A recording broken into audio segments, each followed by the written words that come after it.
Notnerd Podcast, Episode 187. I am Superhuman.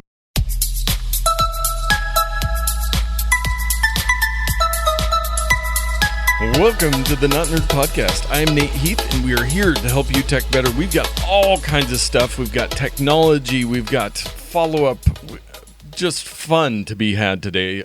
On this episode, here with me, as always, Mr. Dave Baylor. There's so many things, Nate. You're at a loss for words with how many things we're going to talk about today. I can't even fit it into one short, brief intro that hooks people in for the episode. Yes. Don't go anywhere, folks. There's more stuff next. Yes. Stay tuned for stuff. Well, speaking of stuff, last week you presented me with a gift, the Hyper Chiller version 2.0 device that was on my Amazon wish list as a late birthday present. Well, I took it home, and I was really frustrated. I wanted some coffee when I got home, but I had to wait for the thing to freeze.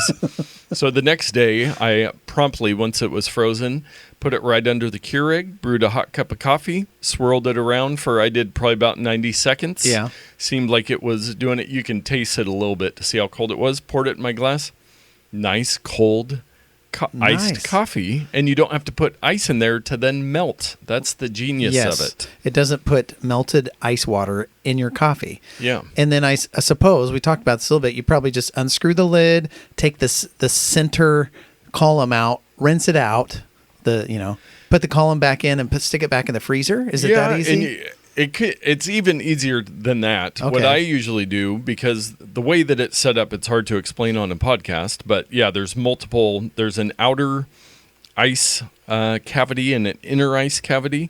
And then you pour in the coffee in the top, and then there's a pour spout for the coffee. Right. So I pour out the coffee. I just rinse it a couple times in the sink. The rest is sealed up, put it back in the freezer, and it's ready to go for next time. Now, if multiple people are using it, or if you're more picky. Well, and if it's going in the freezer, you probably wouldn't even need to rinse it out. I mean, the coffee is not going to do anything in the freezer. That's a very good point. So, you would just have more iced coffee in there when you put the hot coffee in. Yeah, leftover from last time. So great little device. Thank you very much. I have used it a few times now, and good. I'm going to try doing iced tea with it. I actually have somewhere I got some Keurig iced tea pods. Yeah, I guess that's a thing. Brew hot tea and then turn it into iced tea because I enjoy some iced tea as well. Well, I'm very interested in technology that does not require electricity. I mean, you could argue that chilling the device requires electricity, but things that are more inert and not have to be plugged in all the time. So. Yeah. Quick story. My brother and his family live pretty close to us now. They were out of town for a while last week, and he sends me a message asking if the power had been out and I said, I think we had one little power outage. Yeah, there was. Yeah. And we've had thunderstorms and things like that. And so he goes, my router, I can't connect in. He's got a bunch of smart home devices. He couldn't see his Ring doorbell camera. He couldn't connect into anything. He couldn't get out of his house. He was trapped. Yes. They were out of town, so he couldn't connect back to his home, and he can usually restart the router. Nothing was working, so he's like, can you drive by my house, make sure it didn't burn down or something? So I drive over there. And everything looks fine. No windows broken. TV's still on the wall. Yeah. But I can see directly from the window in the front door to his router. And it's got a red and blue blinking light. And I'm like, that's not right. And he's got a little Logitech Google device there that just says net, which I know is a network error. Okay. So it's not able to update. From your experience. Yes. And I couldn't get into his house to reset anything. He was coming home. He just wanted to make sure it was okay. So then I saw him after he got back home. This is smart home at its finest. His smart vacuum had knocked the power cord for the router, causing his internet to go out. So he has a Roomba-like device or something. So it was vacuuming while he's gone, unplugged, and messed up his smart home. So you can have too much smart home. I guess so. Yeah, that's interesting. One quick piece of follow-up. We were talking about Johnny Ive, and I don't remember where I saw this quote, but I thought it was much like our confirmation bias episode. It said, Johnny Ive was the reason things aren't how I think they should be, which the tech press thinks they know how Apple should do things, and when they don't, they look for somebody to blame because they know better. But I like to think that just maybe Apple sometimes thinks more and has more experience and puts a little more thought than these people do about some of these things. There are some things you can point a finger towards, but there's a lot of other things that work pretty well. And the other thing is there are thousands of people who work at that company, and one or two people can make a difference, but Yeah. I think we're going to be okay without Sir Johnny. Yes. Into the rest of our follow-up, the PlayStation Vue, which is another streaming TV service that I had tried, the OTT, over the top. It has raised its prices again, like the other ones have. My YouTube TV, I haven't quite got to the point to just turn it off for the summer or something. There's so many other options, but they raised it by $5. Yeah, all those services seem to be raising prices and then saying, well, we're adding channels too that nobody asked for. But yeah, I don't know. I also have another report that the OTT, over-the-top TV services, have finally surpassed DVR. But just barely, and the growth has been slowing of people, probably because they're raising the prices. I'm right on the cusp of purchasing a DVR type device. Yes, I've been looking at the Recast. Is it the Fire Recast, Fire TV Recast thing? There was a huge discount on it, and I resisted the urge because I know that Prime Day is coming up. And I'm like, they're going to, what they're going to do? They're going to discount all this stuff that I've been buying from them. And then they're going to release new versions on Prime Day at a discount price. And then I'm going to be sad about it. So I'm one of those people who will probably go back towards just recording things over the air versus having these on-demand services. Right now I pay for HBO Now. Yeah, HBO Now. The Go and Now confuses me. Yes. HBO Now, just because I wanted to watch a couple shows. I finished it last night, so I might be canceling that for a while. Turned CBS on and off, and so I kind of dabble in these services. But I'm unlike you, I don't pay for a large collection of streaming services like YouTube TV or Hulu or any of these other things. Netflix, I guess, would be the exception. I was surprised looking at the numbers. I don't know what they're representing here, but this is between live TV, DVR, over the top, or video on demand services. And the households, almost 110,000 people are doing live TV out of whatever survey they did here. I don't know. That's not out of the total U.S. or anything. Right. Only 68,000 have DVR.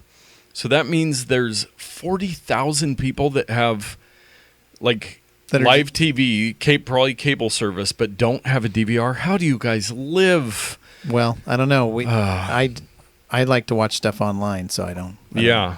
On demand. Well, they just watch so commercials. Much of your time back. You watch the news. Man. Do you watch the news pre-recorded? And then... sometimes. Usually I'll wait a little while for the 10 o'clock news and then turn it on so I can skip commercials, or I'm working so I'm not even really paying attention. But commercials are so brutal.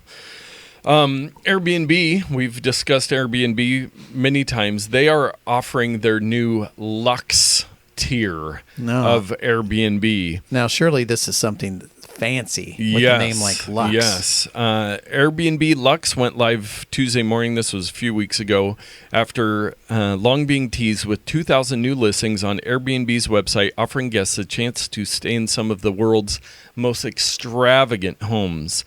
It goes on to say the average luxury listing has an asking price of $14,000 a week. What? But can go as high as $1 million a week for a private atoll near Tahiti that comprises 21 bungalows and a staff of 50. Well, if you split it 21 ways, it's only tens of thousands of dollars. But, I mean, there's people doing these kind of vacations, so it makes sense for Airbnb to get in there and take a little piece of the puzzle. There are a lot of people with a lot more money than me. Well, Airbnb is one of these disruption type services, and it goes to show... if these luxury resort rental type companies, they need to get with it. Or someone like Airbnb is going to come in and take all their business.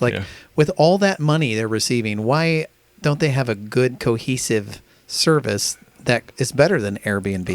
I do not know. It's beyond me. Yeah, they do kind of mention in the article that, people are growing up with Airbnb now. When you're in your early 20s, maybe it's a cheap $100 a night place somewhere. But then you're making more money, so why not offer higher things? So you would think, I'd love to know what this $1 million a week place in Tahiti was doing before Airbnb, if they were just sitting empty all the time. My guess is they had a way for people to book it before. You would think. Oh, HQ trivia. Now this is sad news. Yes. Yeah. I know that you were an HQ trivia fan for a while. Yeah, for a little while I tried playing, but again, you had to be on their schedule. You couldn't be on your own schedule, so I'd miss it a lot of the time. But and for those of you, trivia game. Yeah, for those of you who don't know what it is, it's an online trivia game that was delivered to your cell phone, and it was live. They had a host, and everyone would use this trivia application to go through, and if you got to the end, you could split a pool of other winners of however much money it was that week. It ranged from hundreds to thousands to hundreds of thousands there at the end. But what happened to the service? Well, they cut 20% of their staff, from 35 down to 28 staffers.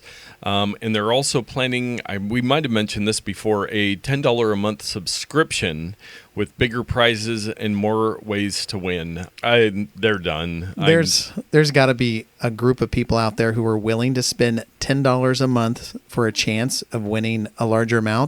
Here in the States, we call that gambling. Oh, yes. But you think your odds would be better to just go to Vegas or something and play the tables versus based on your knowledge of trivia? Yeah. I don't know. But I guess if you have fun, there's the entertainment value. Yeah. You have to look at the holistic cost, and there's going to be like some word games and stuff. So they're trying to expand while charging money while cutting staff. So we'll see what happens with that. Speaking of money, Walmart, our shopping segment of the week, Walmart is losing money to compete with Amazon, which shouldn't surprise you because Amazon has lost a lot of money getting to where they are. But this article is really a good read, especially if you care about this at all. It's kind of showing the tension between old school established Walmart and, their e-commerce division and all this stuff that they're trying to do to keep up or kind of keep Amazon at bay. But a really good read looking at some of the different features and the guy that's running the division and how he's up against, all this old school thinking and say, hey, we have to do this, this, and this, and how they're trying to adjust all the time to all the stuff that Amazon's doing. Well, and it's costing them more the longer they take to get things going because Amazon's been in this game for a long time. Yeah. Imagine if Walmart had done this a couple years ago. Yeah. The money that they've lost in between in sales is probably staggering. And I did see something. I think we just passed the 25th anniversary of Amazon, of Jeff Bezos registering. Are you kidding me? It's been that long? That's what they said. Wow. I cannot believe it. It was long before I was using it, because that would take you back into the early 90s, which I guess is when they got started. Time flies when you're having fun. I remember all the .com commercials and bubbles and stuff, and they were part of that. A legal ruling against Amazon that they can be held liable for third-party seller products. So this is something where Amazon kind of protects these third-party sellers and won't give out a lot of information. So if you get something and it's faulty or causes damage or just a bad product, it was kind of just like, oops, sorry. But a judge ruled that Amazon can be held liable for that. So, like if somebody sells you a third-party phone charger and it burns your house down? I think something things like that. Or, if it's just a counterfeit product or if it's not. Probably a good regulation to have, a little better for the consumer on Amazon. Now, this week, we're bringing in a third wing of our shopping segment. There is a group of U.S. retailers that are offering to help antitrust investigators in going after Amazon and Google. I wonder what their incentive is to group together and fight these tyrants. The members include Walmart, Target, Best Buy, and others. So they are very willing to help the Federal Trade Commission figure out if Amazon and Google have too much power when it comes to shopping. This is like the duh article of the week. It's like, yes, we will help you take down our competition. There is no competition for Dave's Pro Tip of the Week, but maybe there is. There may be. Yes, you brought in this wonderful book that Gramps had that he used to do tech support for himself. An amazing book, and it looks like you found something on page 16 what's the title of this book. Maybe people have this book. They can follow along at home. Yes, if you do have a copy. When my grandpa passed away back late last year, I had teased that I was going to try to get this book, and I actually got 2 different books. He had several books on how to use computers. He was 93. But very avid computer user. Yes, and he would often call me with a question, and then by the time I got to call him back, he had fixed it on his own. Yeah. So this one is called Best Kept Computer Secrets, How to Do Everything on Your Computer the Fast, Easy, and Low-Cost Way. It should be the Holistic Cost Computer Secrets. It was published in 2009, so some of the information's a little dated. Yeah. But I wanted to start us today. Chapter 2 talks about everything laptop, and it's got 5 reasons to love a laptop. Now, this will start another discussion that we were having via text with friend of the show, Todd, this week, and his issues with replacing his laptop that's having some problems. Right. But it starts the chapter off, and it says, 5 reasons to love a laptop. Laptop computers aren't just for the work-obsessed road warrior anymore. These handy all-in-one machines, also called notebook computers, offer benefits anyone will love. So this book is a little bit of a time capsule, but there are 5 different areas that I thought some people still have these preconceived notions with laptops that, well, that wouldn't work for me. So what you're talking to the person who has a big desktop computer sitting on their desk and thinking, well, the next one I buy better be a desktop because I'm not going to be traveling with this thing. Yeah. But maybe a laptop is for everyone. Let's see what the items are. Yes, so the first one is price. Laptops did used to be quite a bit more expensive than desktop computers, but the prices have fallen. And they have an integrated monitor, so there's some potential cost savings there. Battery life on laptops used to be really bad, and it's gotten a lot better. And if you're just using it at home, you can keep it plugged in all the time. So that's not just like cell phone battery life has got, or smartphone battery life has gotten much better over the years. So have laptops. Bonus pro tip: having a laptop on your desk while working, when the power goes out, your computer doesn't turn off. Yes, that is a very nice addition. Upgrades, there's a lot more laptop options. You can get some pretty powerful laptops. Ease of use, smaller keyboards, dimmer screens, tricky mice are all part of the territory with a machine that's been shrunk. You can solve most of these problems by adding your favorite mouse, connecting a larger monitor, or plugging into a docking station when you're at your desk, which is what I recommend. Yeah. And size, a 16-pound computer may not seem portable to 16 pounds? Yes, I don't know. 2009. Remember, this is pre-iPad. That's your reference point. Pre-iPad, just barely after the iPhone came out. But you can find models as light as 2 pounds. We call that a luggable, not a laptop.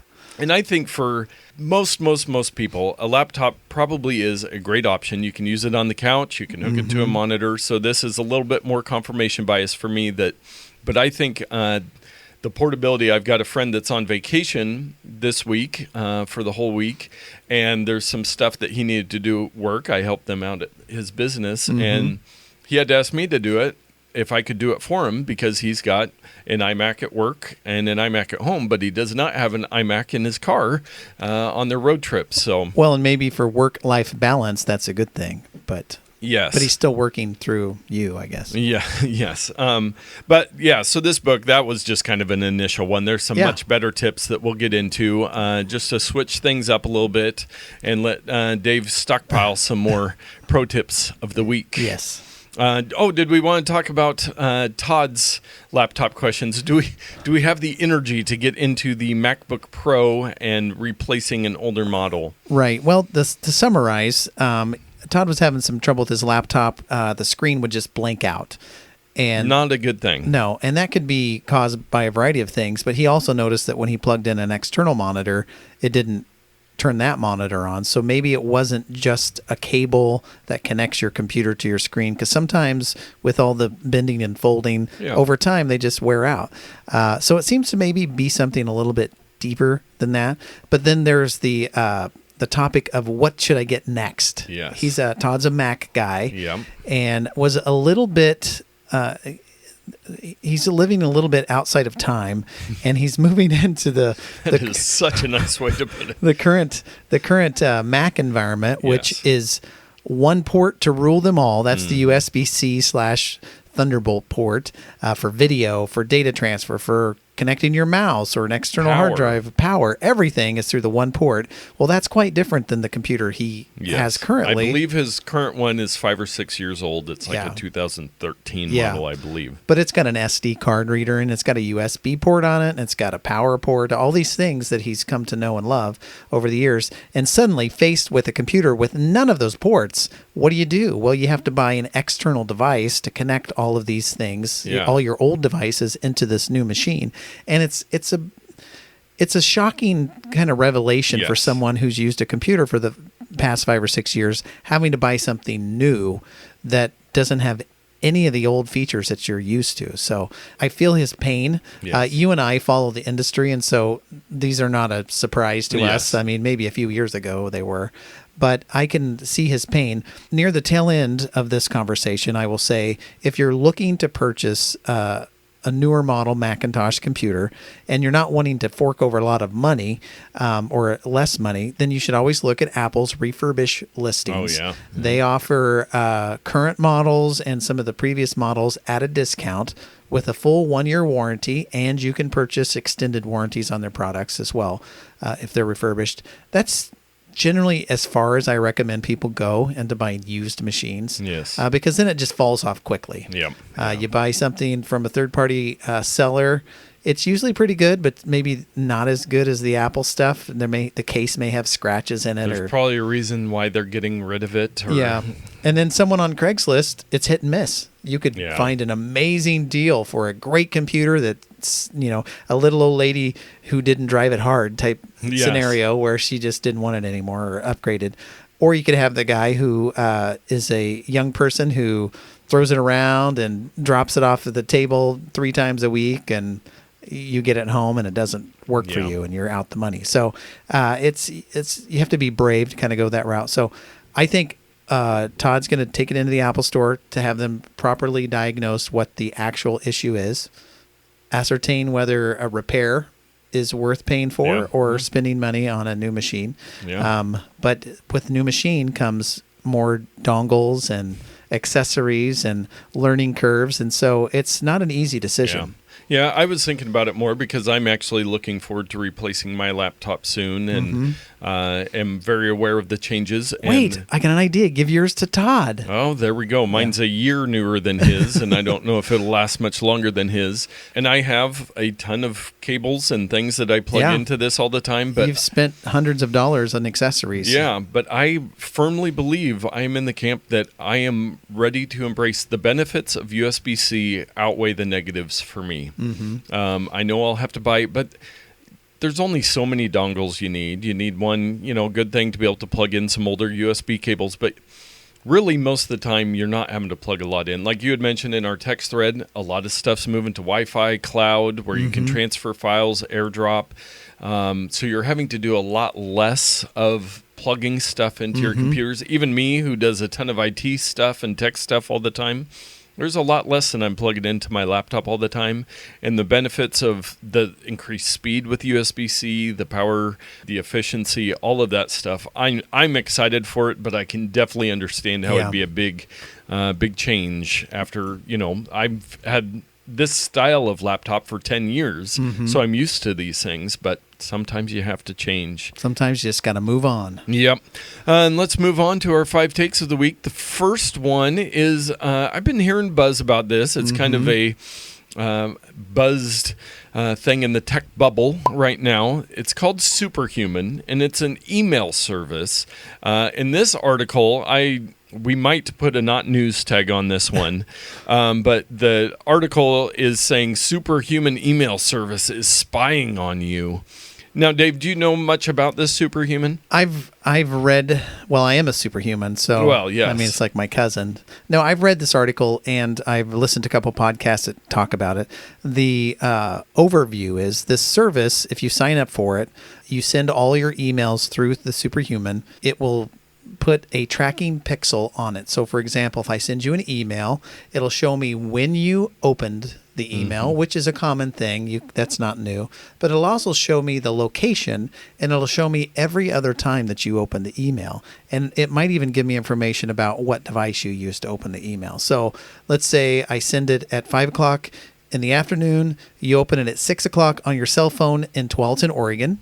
And then I noticed that at 9 o'clock, you open it up at your home, which I know the city, I don't know the address, on your laptop. And then the next day, you open it at a third-party location in another town from a different computer. Well, maybe that's where you work or something like that.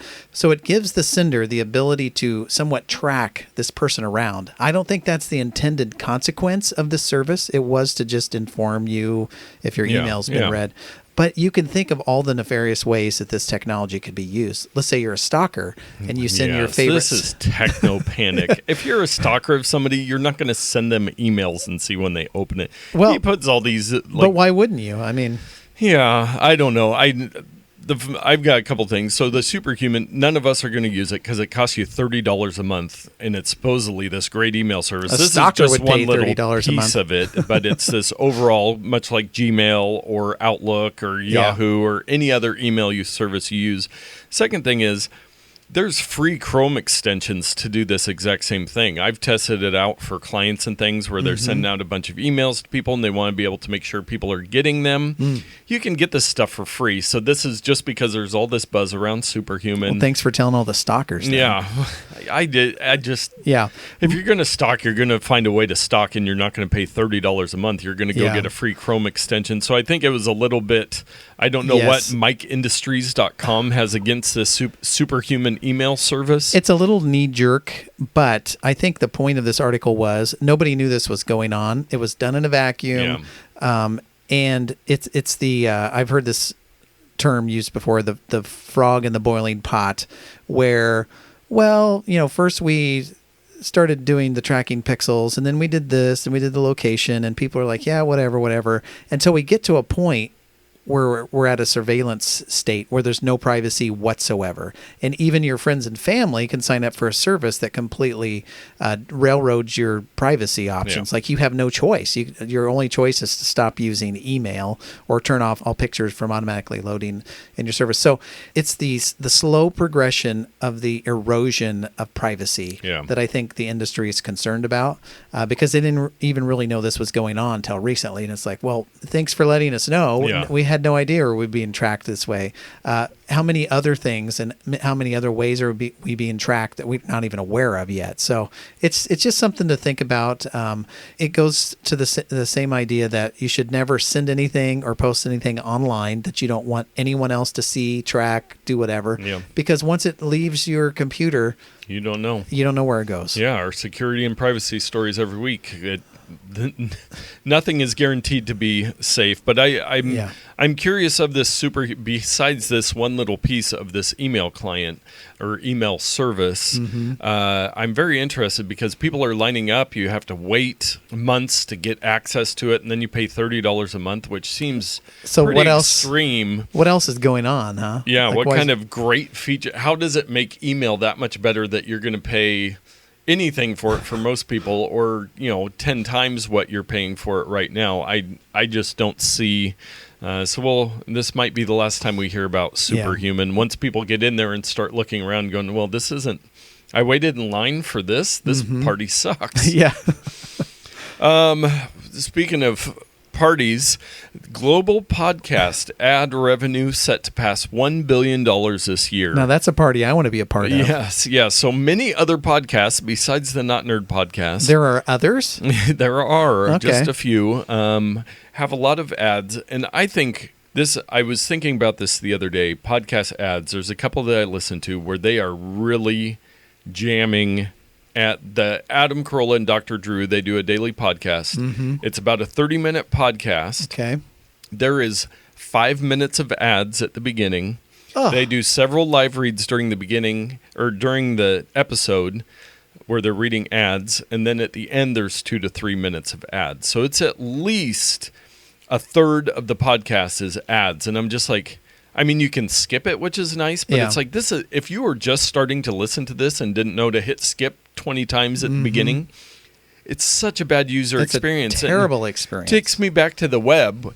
And it's the punch a monkey. Is that the ad, the pop-up ad, when pop-up ads were everywhere and every website you went to, you just got these nasty pop-up ads or these video play things. It's like, I see a lot of podcasts going that way where they're just like, hey, people want to advertise with us. Let's put more ads in. And I don't think it's a good experience. No. It's just because you can cram more and more ads into your podcast doesn't mean it's a good thing. Yeah. Especially with the way they're doing, like front loading. If the first 5 minutes, and they've actually started they'll put in like a 10-second, today we're going to talk about this in between all these ads. But even that one, it's not just the hosts reading ads. They've got regular radio commercials. So it's basically, we're back to the radio now. Yeah. There was a cartoon I saw the other day online that had, you think you're good? I put one ad in front of my content, and then the guy with the Google shirt said, well, I put 2 ads. And then there's a mysterious figure over there that says amateurs. And they're like, show yourself. And he turns around and it's broadcast TV. He's like, I put as many ads as I can in there. So we are turning into broadcast radio, broadcast TV with all these ads. There's got to be a balance. I mean, the value you get out of the show should be equal to the ads that you're being served, or else it's not worth it. Well, and I get one of my other big points in thinking through this. So take the Adam and Drew show. There's probably 6 ads at the beginning. Now, that's a horrible, nobody wants to listen to 6 ads. It'll sometimes repeat the same ads in that same first 5 minutes. That's terrible. It is horrible. And so everybody's going to skip those. Wouldn't it be so much better if one Dollar Shave Club says, hey, we're paying for this episode. Yep. They pay you more money, but they're the only advertisers. Those are the ones that I like, where it's like, okay, sponsor an episode like the Exponent podcast with Ben Thompson. Yeah. He is, I forget who it is now, but for a long time, WordPress just sponsored his podcast for a year. Yeah. So they gave him money. They were the only advertiser. That's a great way to do it. This cramming in Geico, and it's like Geico and McDonald's commercials, and like just... It's a race to the bottom. So we'll see, but there's a lot of people listening to podcasts and a lot of people advertising on them. And hey, Dollar Shave Club, if you would like to advertise with the Notnerd podcast, I have a beard and Nate has a wonderful mustache. So I don't know that we're the right podcast because we don't shave. I've been a member for a long time, and I have to stop putting like a 6-month break because I shave once every 2 weeks. But many of our listeners shave. I'm sure. Yes. Facebook and Instagram face another outage. There's been a couple times. It was actually the reason I knew. I didn't even notice. Yeah, the reason I knew it was last Wednesday, and I was trying to post the podcast episode on Facebook, and I'm like, why isn't the image showing up? Come on, why isn't this working? And so they've had a couple of these recently, and as you can imagine, people are not happy when it happens, and hopefully this one, it was like this really coded message of we were trying to do some stuff and we did some other stuff that made stuff not work. So it's like, okay, great. But it was out for a good portion of the day, and everything was working. It just wouldn't show images. You'd just see like these gray boxes, and especially on Instagram, not a real great experience to see a bunch of gray boxes. Yeah, totally. The Walkman. Did you ever have a Sony Walkman? I did. I loved it. There was a point in time when Sony was everything. I wanted Sony Walkman. I wanted the Sony Discman. I wanted everything Sony. Sony, whatever they made, I wanted. They were the pinnacle of product design and manufacture.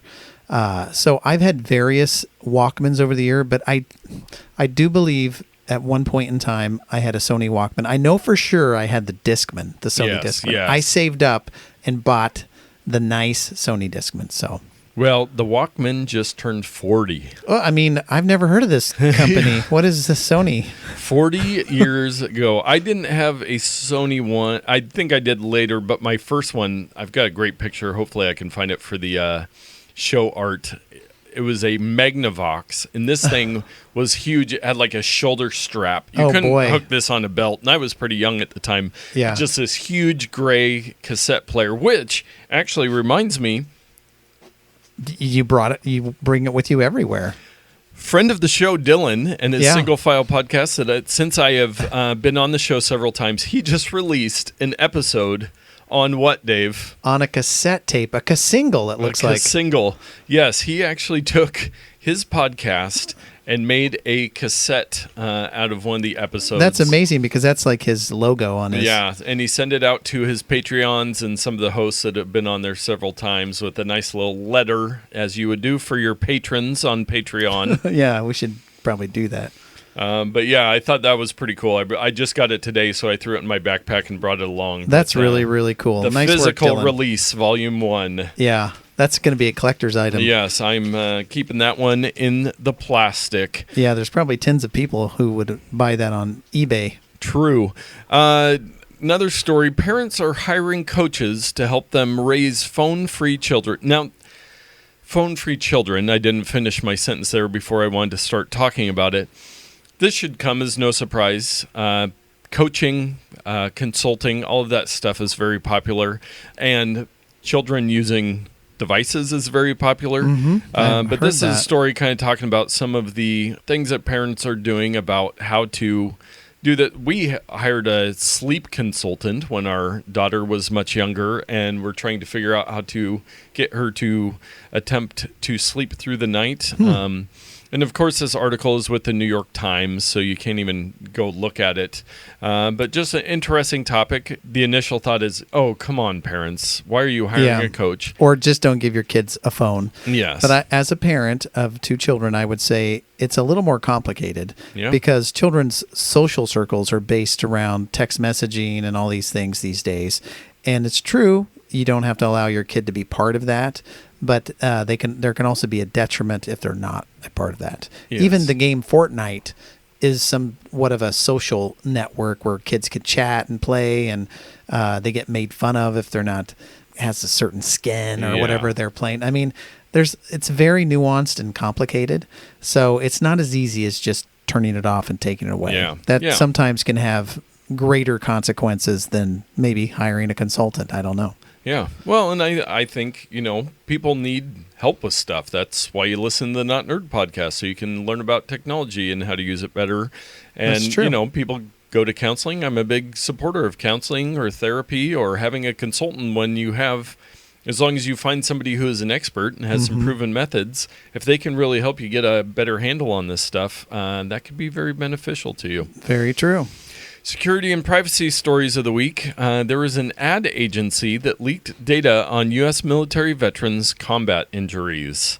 So this Florida, why is everything in, well, we know why everything's Florida in man. Florida. A Florida-based ad agency has left a database open on the internet that leaked details about past advertising campaigns, including information regarding medical malpractice cases and sensitive details about combat injuries. So this company, what they do is they put out like surveys on Facebook, and they do ads for those saying, hey, have you ever, like the late night commercials, have you ever been injured while in the line of duty? Fill out the survey and we will get you legal help. We will give you 12 cents in this class action lawsuit. So all of the information that they were taking on these surveys, they had on a wide open database online so anybody could find it, which ties in perfectly with your mentioning earlier of be careful where you put information online, even if it seems like it's going to be something that's going to help you. This story, China is forcing tourists to install malware at border. Wow. I have not read this one. Yes. So there is, China is a very interesting country and has some very different laws than what we see most of the time here in the U.S. And apparently there was a couple journalists that on going into China, they wanted to sideload this application on their Android phones where they could pull off all the information, and they say they just need to be able to look for, like Islamic propaganda and stuff that they don't want in their country. Right. But then they have all this information, and who's to say they're not leaving it in an open database? So I would recommend, if you allow them to do that, immediately take your phone and burn it in a fire, and then hit it with a sledgehammer, and then grind it in a grinder. Erase your phone before you give it to them. And the one guy was saying that he sat there while one guy did this on his phone and the other person did it on his laptop, and they were looking through every single file trying to find everything, and they say it's for these very specific things, propaganda things, but they're looking at everything. So I don't pretty crazy. Very, very crazy. And China's neighbor to the east, Japan, 7-Eleven Japan, customers lose $500,000 due to mobile app flaw.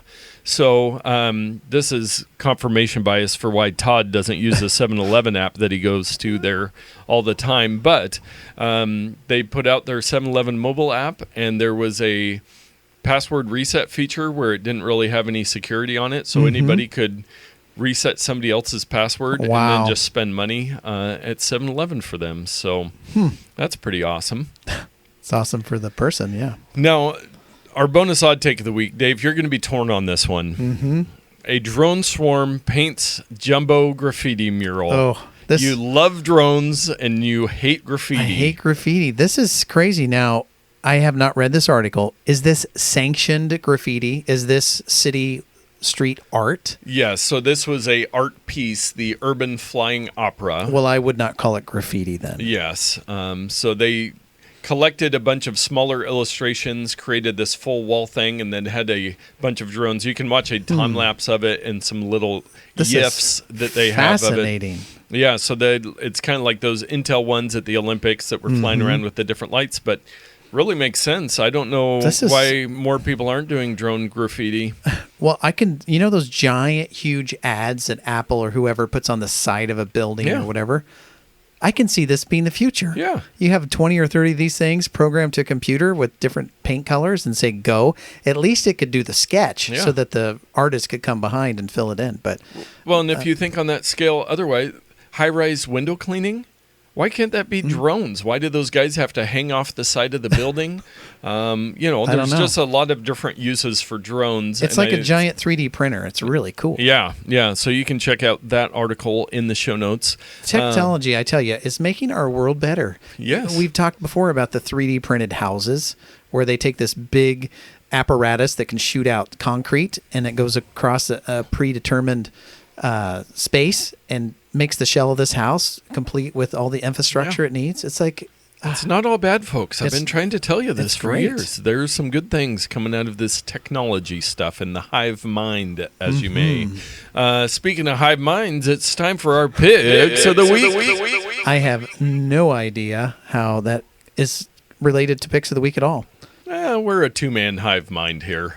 So, Nate, as you know, I go on to Amazon occasionally, and I spend some money there. What? And do some research and look at some things? So I spent an inordinate amount of time looking for the perfect way to prevent my AirPods from getting scratched up and bunged up.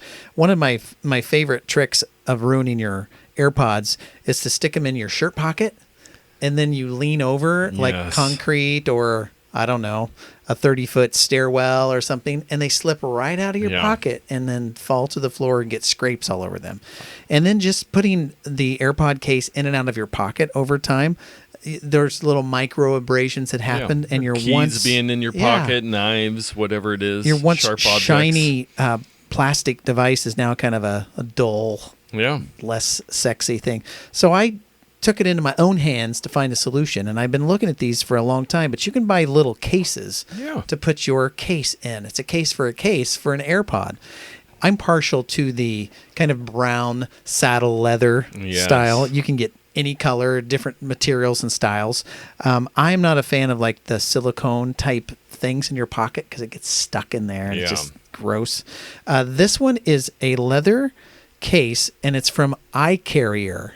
iCarer. I'm not exactly sure what the name of the thing is, but the case or the packaging says Originality for AirPods protective leather case. So it's a plastic case that's wrapped in leather with a very thin veneer of leather that they've glued onto it. And your case goes down inside, your AirPod case goes down inside of it.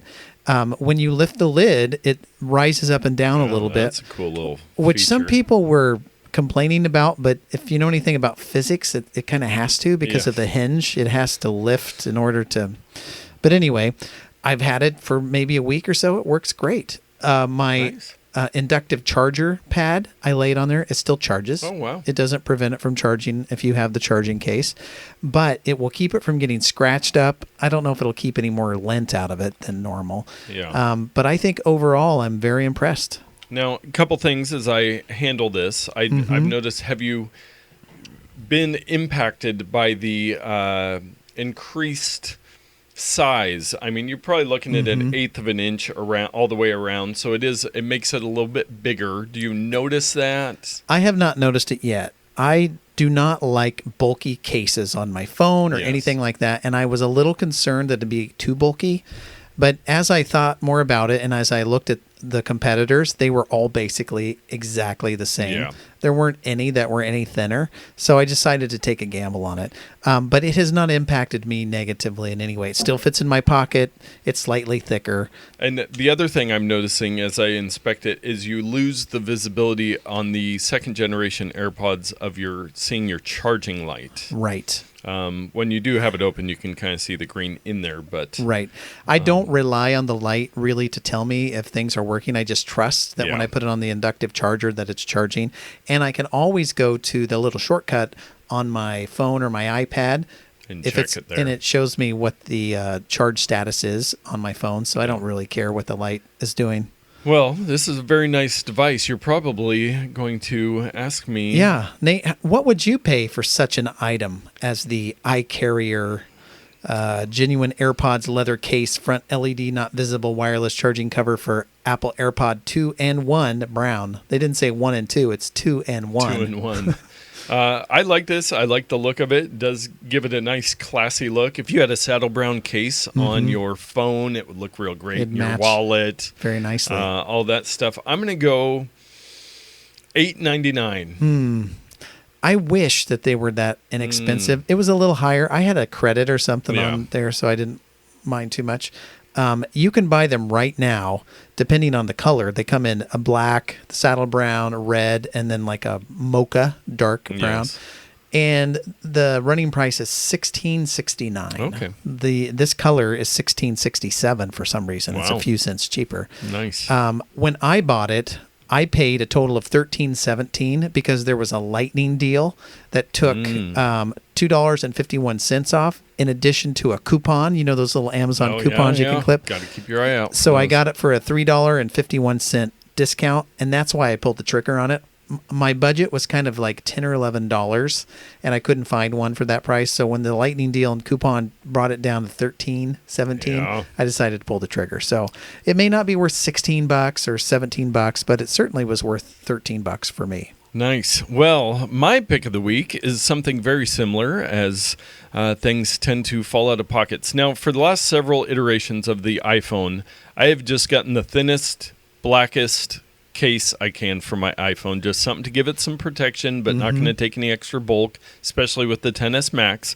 Well, last week I heard about something new, and so I ordered one. It happened to come today, and Dave... Oh, I heard about this. Yes, this is the Insight iPhone case from iFixit, which we talk about quite often. Yes. And what it is it's a nice plastic case with kind of some rubber on the corners, but the back, it looks like an X-ray of the phone. I think we've talked about some similar products before. It says iFixit on there, but it makes it look like if you were able to take the back case off of your phone, you would see what's inside. That's what the case looks like.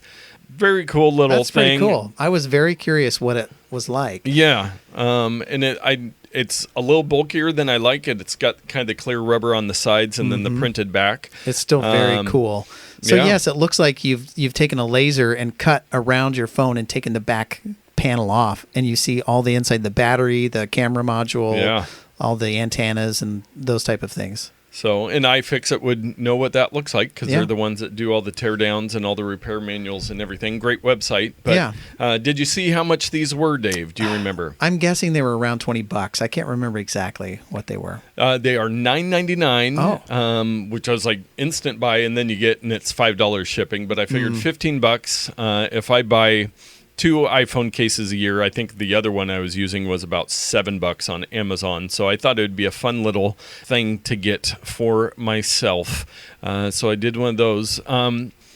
Speaking of cool new things, Dave, I quickly realized why you bought me a late birthday present last week. Why is that? Because your birthday was coming up today. No, that's not why. And it's because you're my friend. Yes. So, Dave, I've got some gifts for you this week. Oh, well, I was not expecting that. Now, I picked you up some wisps from the store. You're just going to hand me a bag of wisps. Yeah. Cheese wisps. Yes. Pro tip, PDX Fast Foodie, cheese wisps are on sale at Costco right now for $6.99 a bag, usually $9.99. Yeah. And a great deal for a great low-carb snack. Well, I appreciate this gift. It is much more thoughtful than when I just handed you a Amazon envelope. Yeah, a ripped open envelope with that would be thanks to my wife for the box inside. Beautifully floral gift bag. I'm excited for this. So, yes, floral bag. Oh, boy, I can tell right away.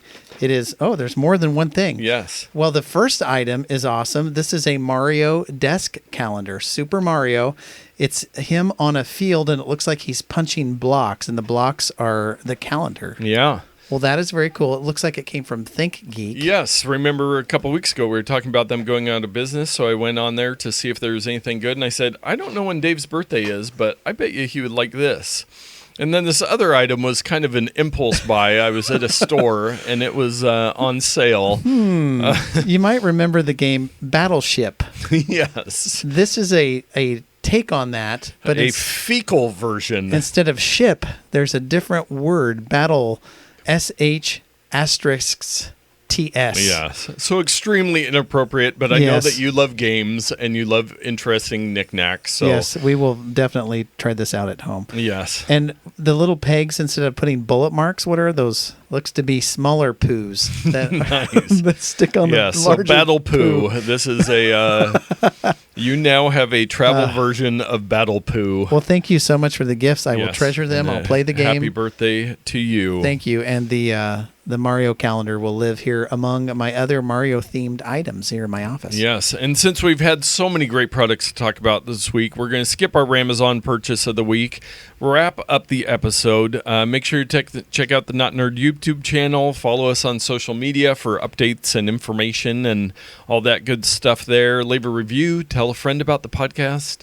Tell us about what you think about the podcast. We love hearing from you. We heard from a couple of you this week. Support us on Patreon, and maybe you'll get a cassette version of the podcast. I wouldn't hold my breath for that, but you never know. You never know what we'll come up with next. With that, get out there and tech better.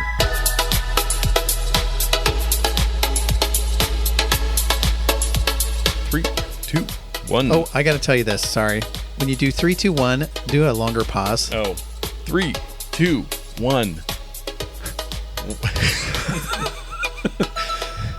3, 2, 1. 1, 2, 3.